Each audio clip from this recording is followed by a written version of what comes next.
Hello and welcome to the YouTube channel for craftworldeldar.com. I'm Brent and this is the unit focus video on War Walkers.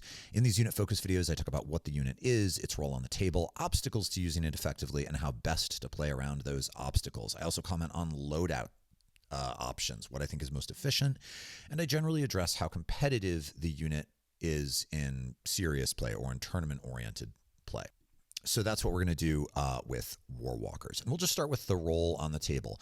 Narratively speaking, these are guardian-driven space elf scout walkers that run out in front of your army with their signature cloven hooves and heavy weapons to harass the enemy. I love the cloven hooves on this model. It's so kind of bizarre and hilarious, and it's a throwback to much earlier editions when space elves still had a few more homages to their like Warhammer Fantasy Elf counterparts. Like there's a certain Wood Elf vibe to the cloven feet on the Warwalker. I think it's the last model in the line that still has that.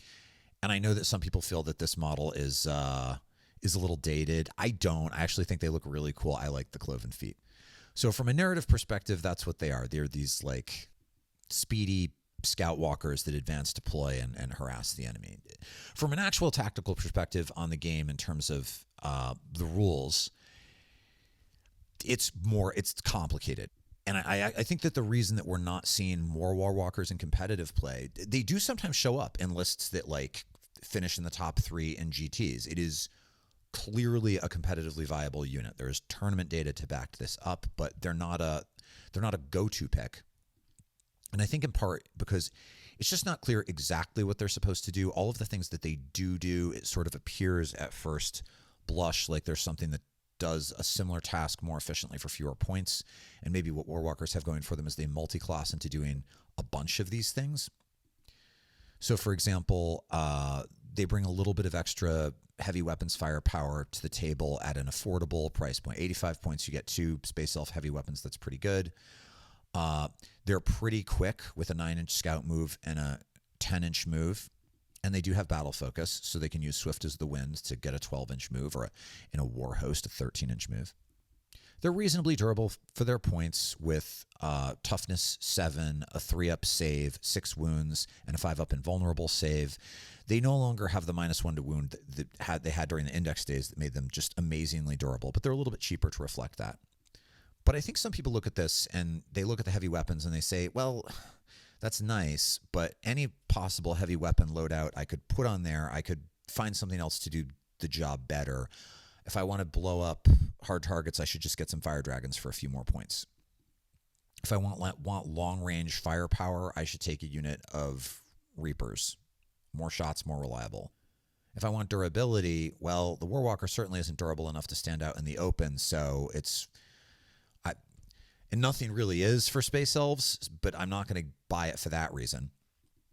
And it's fast, but it's not as fast as a unit of Warp Spiders or a unit of Swooping Hawks, which cost the same points. So if I'm looking for something cheap to do secondaries, maybe I should just take that other thing. And while in an aspect host, something like Swooping Hawks will benefit from the detachment ability, a Warwalker doesn't. So why would I take a Warwalker? Well, kids, the reason is that if you're running a list with a lot of aspect warriors, or if you were running a Guardian Battle host or a Wind Rider host where you have volume of fire on weapons that are not especially powerful, War Walkers can be a pretty fantastic damage multiplier. They have an ability, the crystalline it's just called crystalline targeting. There used to be a piece of war gear called a crystalline targeting matrix, which you could in earlier editions buy for a vehicle. So this is an homage to that earlier optional rule. Crystalline targeting. In your shooting phase, after this unit has shot, you select an enemy unit hit by 1 or more of those attacks, and each time a friendly Aeldari unit makes an attack that targets the enemy unit, improve the armor penetration of that attack by 1. Now this is just until end of phase, so it's only for shooting. But this can actually be pretty fantastic. I especially like the Warwalker in combination with Swooping Hawks, which have crazy volume of fire with their 4 shots per hawk and lethal hits. So, Swooping Hawks can, because of the lethal hits, actually put a significant number of wounds on a hard target, but then they don't have any AP. But in combination with a War Walker, if the volume of attack from the Hawks suddenly has -1 AP, it's actually pretty dangerous. Similarly, Warp Spiders, which appear to have fewer attacks than Hawks, they have D6 attacks per spider, so it's going to be on the regular Deathweaver, so it's going to be like 3.5 instead of 4, actually generally have more functionally because they have torrents, so they're auto hitting, so they have a few less shots, but all the shots are hitting, so in effect it ends up being more. And they don't have lethal hits the way Hawks do, but they do already have -1 AP, and they ignore cover. And if you can take your spiders to -2 AP ignoring cover, they can be really pretty effective into a hard target. And in combat, if you're running a list with Eldred, oh my goodness, Eldred can give all of your units +1 to wound against a target. So if you have Eldred and a Warwalker, +1 to wound and an additional AP means that stuff like Hawks and Spiders and even regular Guardians or something like Dire Avengers can like blow away hard targets, especially in combination with the grenade pack ability on the Swooping Hawks and so forth. And this is also an excellent moment to mention the co-sponsor of this video, Adept Roll, which is a app you can download for your phone that's like a 40K supermath app, which will let you predict damage results for a variety of units into a variety of everything in the game is in there. So if you wanted to know, for example, on average, if my Swooping Hawks and my 5 Warp Spiders were both to target a unit of Space Marines or a Tyranid Carnifex or a Redemptor Dreadnought, the app will immediately tell you on average how much the Hawks will do, how much the Spiders will do, how much you'll do if you have the Warwalker helping, if you don't have the Warwalker helping. It's really easy to use. It's really quick. And it's just been updated with this new feature where you can enter multiple units at once and see the results of a variety of units into a variety of units if you're deciding what you want to include in your list. It's very cool. I'm going to link it in the video description. It's also really not expensive. So to my mind, if you are going to include a walker in your list, first and foremost, it's going to be with an eye towards being a damage multiplier for units that have high volume of fire, but relatively low AP on the front end. Although they're also good with Reapers. The difference between -2 AP and -3 AP can be kind of significant. Because if your opponent is saving on a 6 instead of a 5 up, you're cutting in half the number of successful saves with that additional AP. And because most successful lists right now are running lots of Aspect Warriors, 3-up Warp Spiders is very popular. 3-up Swooping Hawks is reasonably popular. 3-up Warp Spiders and like 2-up Swooping Hawks is very popular. These are exactly the types of units that benefit most from having a Warwalker around. Although it's also really good, weirdly, with stuff like Shroud Runners or big units of bikes. Being able to get an AP on your scatter lasers is pretty good. Although not a lot of people are running Shroud Runners, and most people are running all of these other units that I'm naming in not insignificant numbers.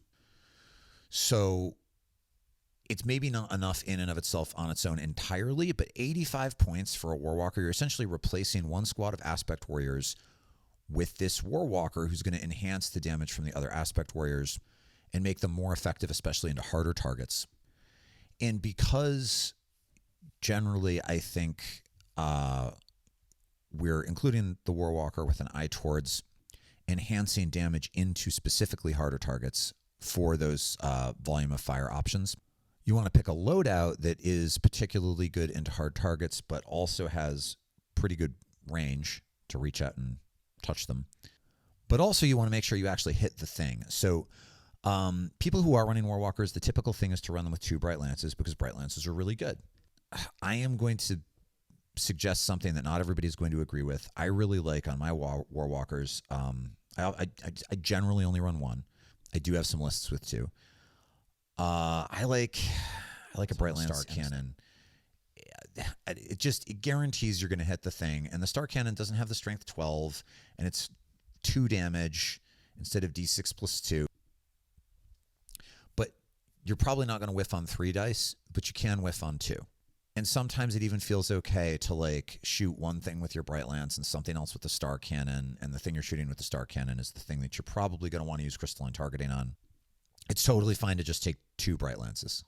I will say that if you're adding War Walkers to your collection for the first time, it's extremely easy. If you're not going to magnetize, it's extremely easy to attach the heavy weapons with just a little bit of blue tack that isn't really visible, so you can swap them around.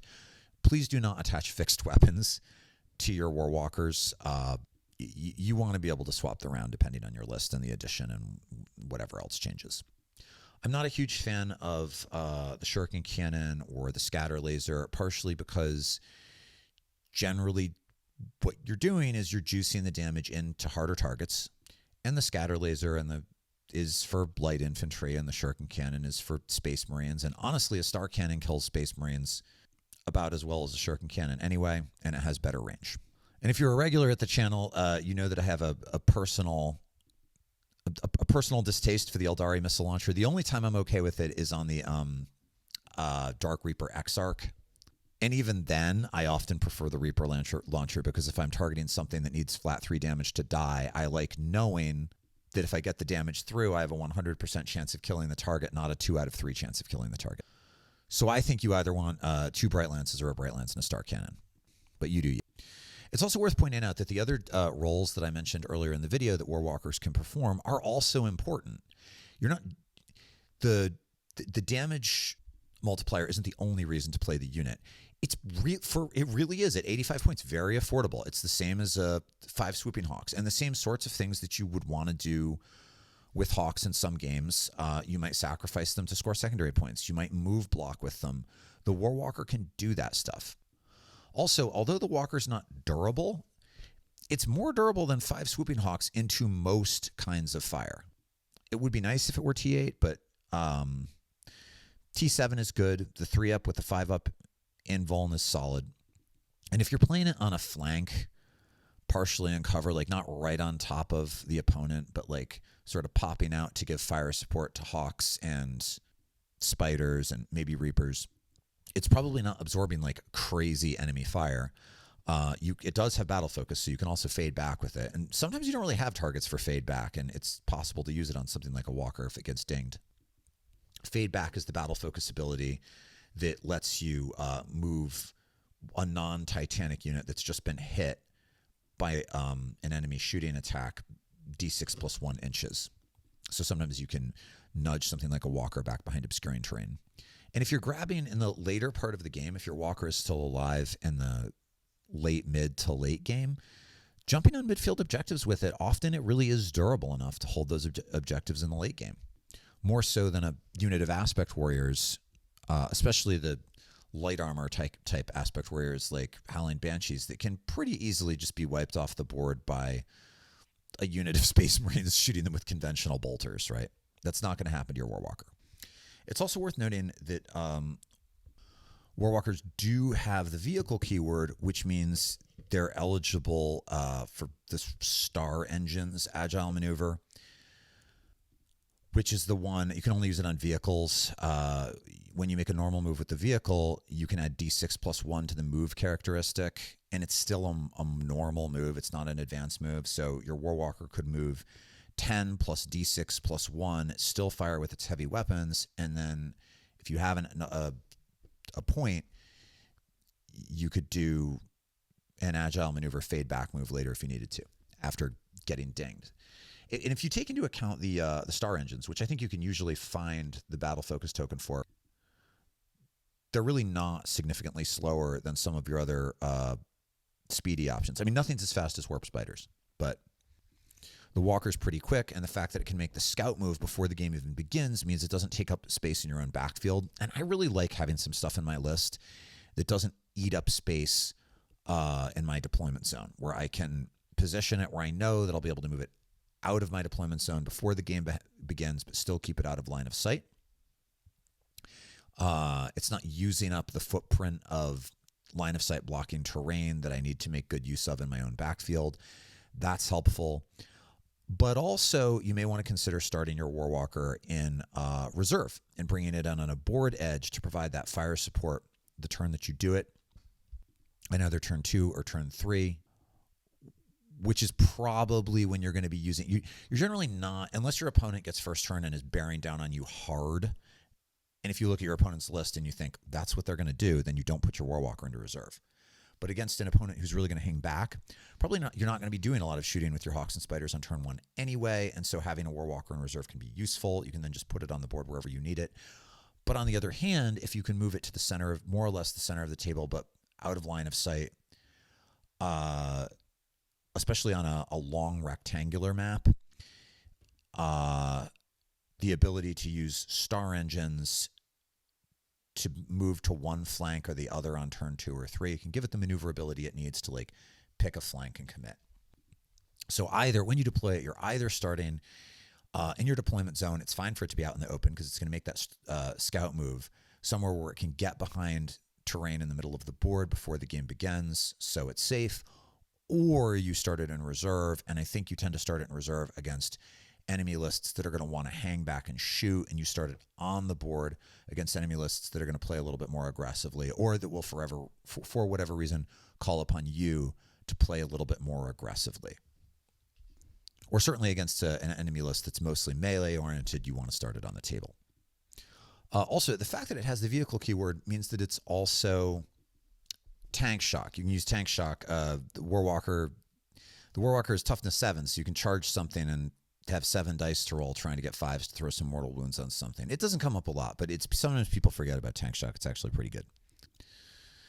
And that, my Space Elf friends, is more or less what I have on this unit. So just to recap quickly, first and foremost, it's a damage multiplier for your Hawks, your Spiders, your Reapers, and if you're running Bikes or Guardians, Bikes and Guardians, and also Dire Avengers. We're not seeing a whole lot of those, but those two. But it's also fast enough and durable enough and scouty enough to be really good at scoring secondaries, to be good at getting up into your opponent's face and move blocking if you need to move block some aggressive enemy unit. It's cheap enough to sacrifice, and it's durable enough to hold an objective in the midfield, especially on a flank in the later part of the game against small arms fire and even some modest harassment from things like plasma weapons. It's not going to stand up to a bunch of melta-guns or something, but with that 5-up invuln, you might tank some hits here and there. It's a good tool. It's an efficiently pointed tool, and it can multi-class into a lot of different roles, which I really like. And the additional heavy weapons fire really doesn't hurt. I will say that I find that the when you're list building for 40K, one of the questions to ask yourself is, have I included enough of the thing to do the job that it needs to do? And if the answer is no, the points that you've put into doing the thing aren't necessarily super effective. So like, you're probably using something like your Fire Dragons to eliminate hard targets at close range.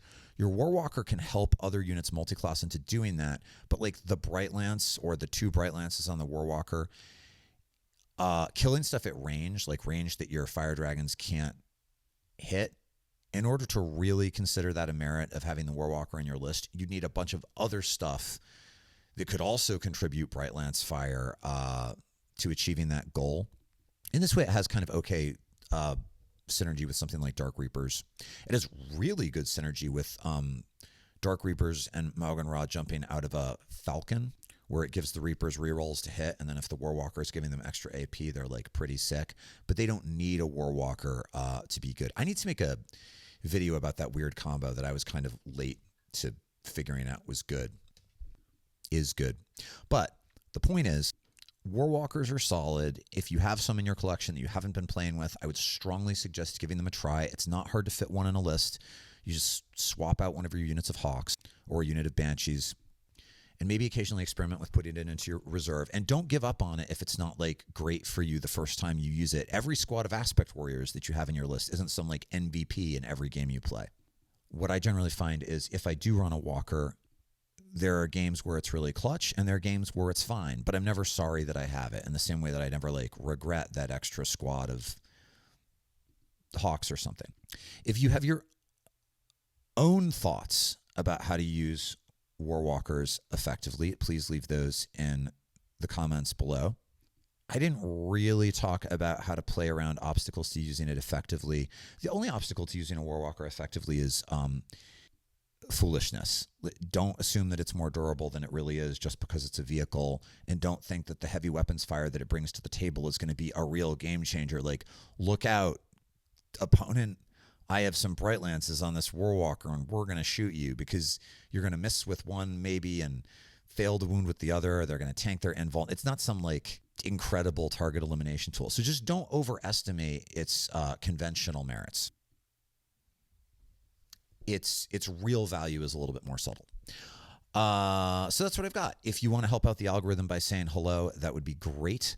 If you have not subscribed, I hope you'll subscribe. If you want to chat on Discord, I hope that you will become a patron. I'll link it and join the Discord. And if you haven't checked out Adept Roll, you might consider checking out Adept Roll. It is a really cool tool. All right. Back again soon with something new. Take care. Bye.